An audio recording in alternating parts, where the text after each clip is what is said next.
కామాక్షి పరదేవత అంటే ఎవరో చెక్కిన విగ్రహం అనుకునేరేమో, అదొక పరమాద్భుతం. ఎందుకంటే విగ్రహాన్ని మొన్న మేము గోపాలకృష్ణ గారు అందరూ వెళ్ళినప్పుడు నేను అక్కడ చెప్తుంటే ఇంతలో శాస్త్రి గారు వచ్చారు, శ్రీకార్యం.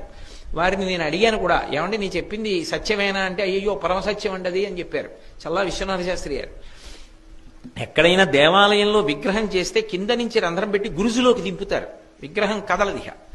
ఒక్క కంచిలో ఉన్నటువంటి కామాక్షి పరదేవత విగ్రహం మాత్రం దేనికి అంటుకుని నిలబడదు. దానికి కింద దేని ఆధారపీఠం లేదు. అమ్మవారు ఇలా ఉంటుంది, కింద ఏం ఉండదు, దేనికి తగలదు ఆవిడ, గాలిలో ఉంటుంది మూర్తి. మీరు అర్చకులు కొంచెం గట్టిగా తోస్తే కాస్త కదులుతుంది. కనపడకుండా ఒక అడ్డుపీఠం ఉంటుంది. అది ఒకప్పుడు ఏమైందంటే ఆలయానికి కుంభాభిషేకం చేస్తున్నప్పుడు ఇప్పుడు ఉన్న కంచికామకోటి పీఠాధిపతులు జయేంద్ర సరస్వతి మహాస్వామి వారు ఆ పలక తీసి చూడండి అన్నారు. ఏమి లేదు, అమ్మవారు ఆధారం లేకుండా ఉంది, ఇలా గాలిలో తేలుతోంది విగ్రహం. ఆయన చూసి ఆశ్చర్యపోయి కొద్దిగా పైకెత్తండి అన్నారు.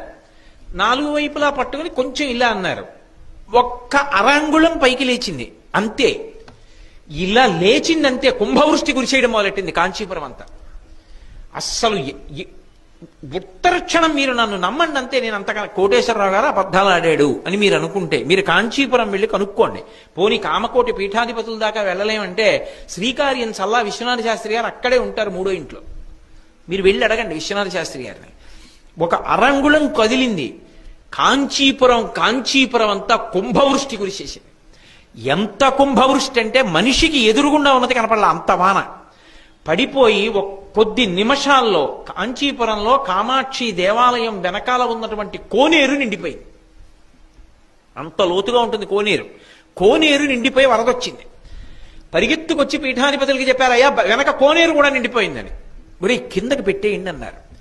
మళ్ళీ ఏ అంగుళం పైకెత్తారో దాన్ని మళ్ళీ అలా కిందకి దింపారు, అంతే వాన అయిపోయింది. ఇది యథార్థంగా జరిగింది ఈ మధ్యనే కుంభాభిషేకం జరిగినప్పుడు. కామాక్షి పరదేవత ఏ పీఠం మీద కూర్చుని ఉండదు ఆ తల్లి, అలా లేచుంటుంది. ప్రపంచం మొత్తం మీద అటువంటి తల్లి లేదిహ.